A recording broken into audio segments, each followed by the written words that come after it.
Olá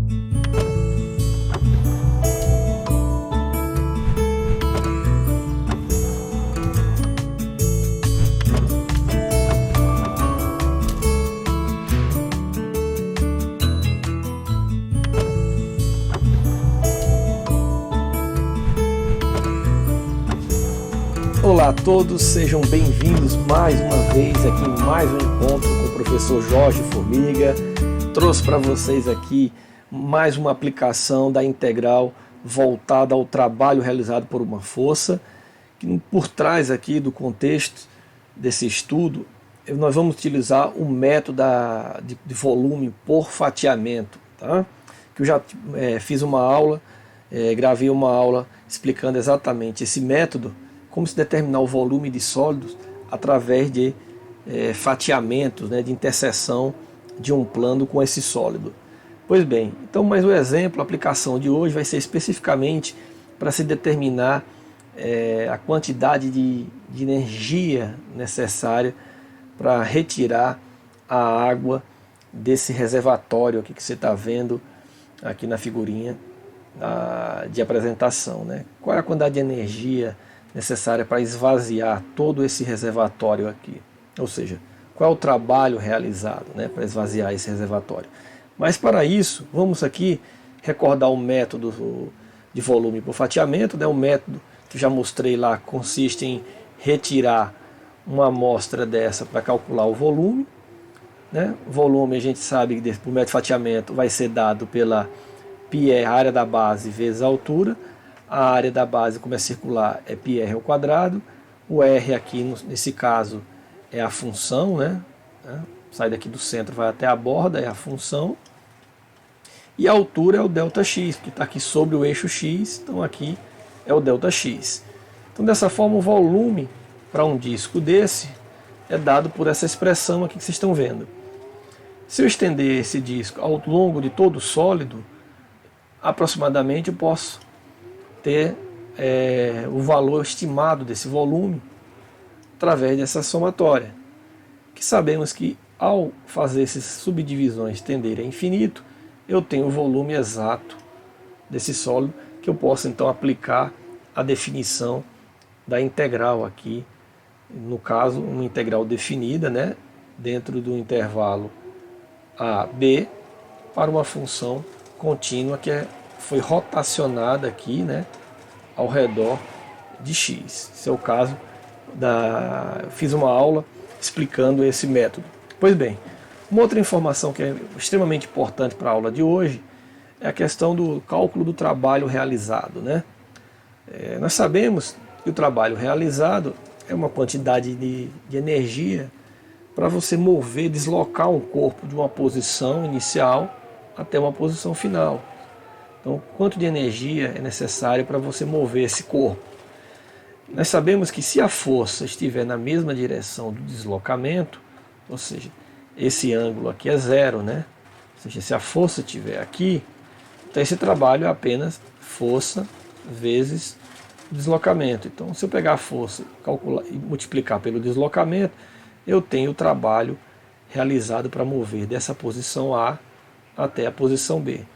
Mas se a força estiver inclinada, né, uma inclinação alfa, o trabalho vai ser a força vezes o deslocamento vezes o cosseno desse ângulo. Isso aqui vocês já viram lá na física, eu estou apenas recordando então o cálculo do trabalho realizado. Pois bem, sabendo dessa informação, ou recordando isso, lembrar que força aqui, pela segunda lei de Newton, é massa vezes aceleração. A aceleração aqui é a derivada segunda do espaço, né, em relação ao tempo. Então, vamos calcular ou determinar o que se pede aí dentro do exercício. Então, ele tem um tanque de água, possui o formato de um cone circular, invertido, com a altura de 10 metros e a raio da base de 4 metros. Na verdade, aqui, cone, né, a base do cone, mas a base está aqui embaixo, mas aqui, como é a base do cone, tem 4 metros. Está cheio de água até uma altura de 8 metros. Então, até aqui tem água, né? 8 metros daqui para cá. Então tem 2 sobrando. Enquanto o trabalho necessário para esvaziar todo esse reservatório, bombeando toda essa água para fora. pela parte superior do tanque. A densidade da água é considerada aqui como 1000 kg por metro cúbico. Pois bem, vamos tentar entender aqui o que é que precisamos para modelar esse exercício e resolver.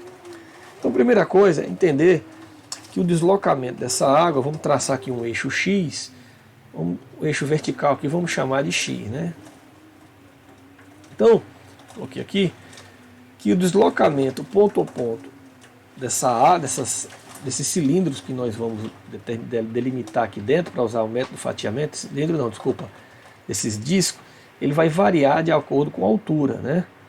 Então o trabalho o trabalho que nós vamos calcular aqui é para vencer a gravidade, a força gravitacional, né? Ou seja, nós vamos pegar aqui um disco, né? Dentro desse cilindro aqui, e a ideia que está por trás é calcular toda a energia necessária para mover essa água para fora. E a força que nós vamos ter que vencer aqui, né, utilizar para deslocar essa água, é a força gravitacional. Está aqui. Ok?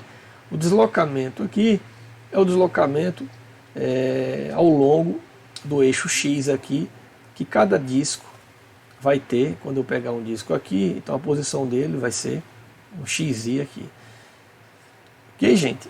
Então a ideia é essa, o trabalho é força e o deslocamento. Então a força utilizada aqui, nós vamos suspender a água, então a força que nós estamos vencendo aí é a força gravitacional, e o deslocamento está relacionado ao eixo X, né, que é o eixo que eu adotei na vertical, que é como se estivesse deslocando um disco d'água ao longo dessa altura. Essa força, como eu disse, vai ser dada pela força gravitacional, né, onde essa massa é a massa d'água dada pela densidade vezes o volume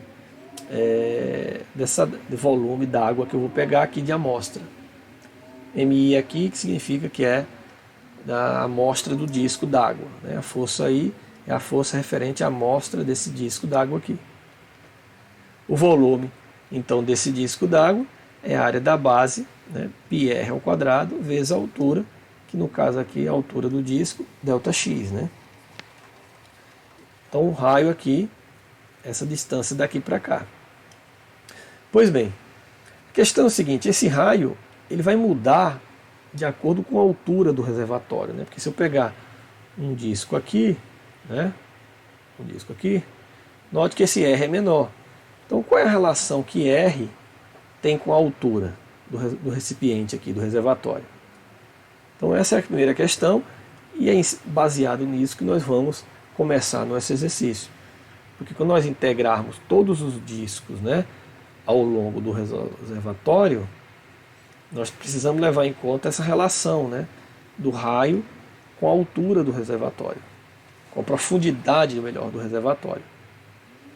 Então essa seria a primeira parte, entender qual é essa relação. A segunda parte, determinar o volume, que o R vai entrar aqui. Terceira parte, com esse volume a gente calcula a massa, depois com a massa nós calculamos a força, e com a força nós calculamos aqui o trabalho realizado para mover esse disco, né, para fora do reservatório. Por outro lado, se a gente entende o trabalho realizado por um disco, o trabalho realizado para mover esse disco para fora do reservatório, nós conseguimos aplicar o conceito de integral e estender aqui para todo o reservatório. Pois bem, então vamos lá. Qual a relação de R tem com X, com a altura, né, com a profundidade, que é o primeiro ponto a se determinar. Então daqui eu vou arrancar um triângulo, né, aqui, tirei esse triângulo maior, joguei para cá, então tem um valor 4 aqui que está fora, a altura que é 10 metros de profundidade, e eu vou tirar esse pedaço daqui, né, que é 10 menos X, né, que é a altura qualquer aqui do meu disco, a distância da borda até onde está o meu disco, que é uma distância qualquer que eu não sei quem é. Então se a altura vale 10, meu disco está a uma altura qualquer, então peguei 10 menos essa altura qualquer da borda. Por que eu estou pegando da borda para cá? Porque é de lá que nós vamos vamos precisar levar até fora do meu recipiente. Se não pensar aqui como zero, né? Ok? Então vou jogar, preencher, vou percorrer todo, né, essa altura para jogar ele para fora. Bem? Então vamos lá. Dessa forma, eu tenho aqui uma relação triangular, né? Esse comprimento está para essa altura, que é 10 menos x, assim como 4 está para essa altura, que é 10. Então eu fiz uma relação triangular aqui.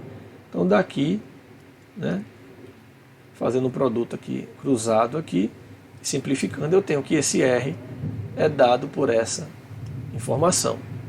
Pois bem, sabendo disso, qual é o próximo passo? Calcular o volume. πr ao quadrado vezes ΔX, né, que é essa altura aqui do cilindro, ou melhor, do disco.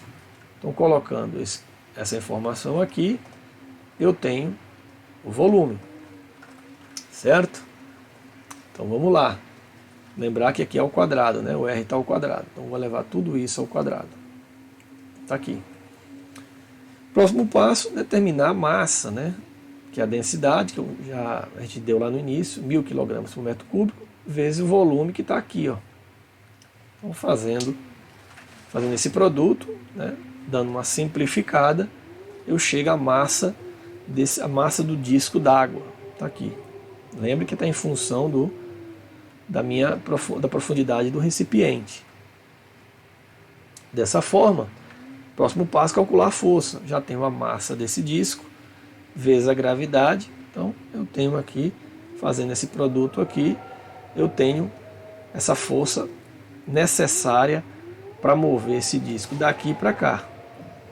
E por fim, eu posso ter o trabalho realizado por essa força, né? Ou seja, é a força vezes o deslocamento, vezes ou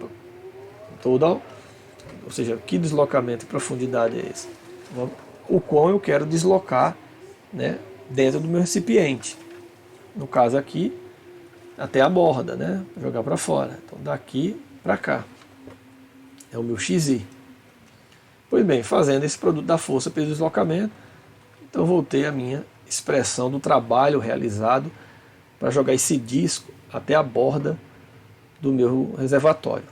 Tendo o trabalho para essa borda, né, para esse disco, né, realizado para esse disco, eu posso estender, né, para todo o recipiente. Então eu vou ter uma estimativa do meu trabalho, né, fazendo aqui o somatório de 1 até n repartições, né, do trabalho realizado apenas para esse disco que está aqui. Então, se eu fizer essas repartições tender a infinito, eu posso aplicar a definição de integral, né, definida. Okay? Lembrar aqui agora o intervalo do trabalho realizado. Note que vai ser daqui, né, para cá, ok? Porque eu já descontei dentro do recipiente, né? No cálculo já tem 10 menos a altura qualquer. Então é como se eu estivesse pegando o trabalho, calculando apenas o trabalho para mover daqui a água até essa altura, né? Ou seja, porque aqui não tem água, ok? Ou outra coisa, você poderia integrar aqui, daqui para cá, partindo do zero aqui, né, até aqui vale 8, né, porque se tudo é 10, aqui é 0, aqui é 8. Então você pode integrar, né, também aqui de 0 a 8, ok? Porque você vai perceber que esse intervalo é o mesmo, de 2 a 10, nós temos um delta aqui de 8, ou de 0 a 8. Você pode também pegar esse intervalo de variação aqui, né, pegando a gota d'água daqui, integrando o disco até aqui, né, como se você estivesse calculando o volume de água daqui dentro. Então, o volume de água aqui dentro, se você usando o método disco, pegando essa amostra, pode integrar de 0 a 8, dá no mesmo. Ou integrando de 2, né, de 2 a 10. Bom, também você vai ter o mesmo cálculo do trabalho, que é como se nós estivéssemos pegando toda a água e caminhando daqui até a borda. Fazendo essa ideia e aplicando a definição de integral aí, então note que vai ficar uma integral em função de x, né? O ΔX aqui é o ΔX, joga esse x para dentro, ou melhor, tem que expandir primeiro aqui no quadrado perfeito aqui, né? Quadrado do primeiro menos 2 vezes o primeiro vezes o segundo, mais quadrado do segundo, depois você joga o x multiplicando. Então eu vou ter essa expressão, sendo que isso aqui é constante, eu jogo para fora da integral. Então basta integrar isso aqui, que vai ficar x ao quadrado sobre 2, aqui x ao cubo sobre 3, aqui x à quarta sobre 4. Integrando, né, e simplificando, nós vamos obter estas expressões aqui. E como nós já sabemos a definição de integral, colocamos o valor de 10 aqui dentro, aqui dentro, aqui dentro, fazemos a conta e subtraímos aplicando o valor de 2 aqui, aqui e aqui, né? Fazendo essas algebrismo que eu acabei de comentar com vocês, vamos chegar, né, a isso daqui é isso, e o que eu acabei de comentar, aplicando os limites de integração, vai dar isso daqui. Fazendo aqui esse produto aqui, né, onde π é 3,14, nós vamos obter esse valor, claro que a unidade SI aqui, isso vai dar em joules, né? Ok? 3,4 vezes 10 a sexta joules. O que significa isso? É a quantidade de energia necessária para mover toda essa água do reservatório para fora dele. Eu não levei nem em conta aqui o volume de água, né? Assim, no sentido que o volume de água já está nas entrelinhas aqui. Se você pegar o cálculo que nós fizemos anteriormente, por exemplo, aqui, ó, o volume, basta você pegar a altura, colocar aqui, você vai ter exatamente o volume da água. Então, se eu pegar daqui o x, né, ou melhor, daqui para cá, sendo 2, né, colocar aqui, note que vai ficar 10 menos 2, 8, que dá exatamente essa altura aqui. Aí você vai ter 8 ao quadrado, que é vezes essa expressão que dá o volume de água que está aqui. Por isso, esse x aqui define bem a posição de cada disco dentro do reservatório aí. Tá bom, gente? Espero que vocês tenham gostado dessa aplicação. Espero que tenham entendido. Bons estudos aí, boa sorte e até a próxima. Tchau, tchau.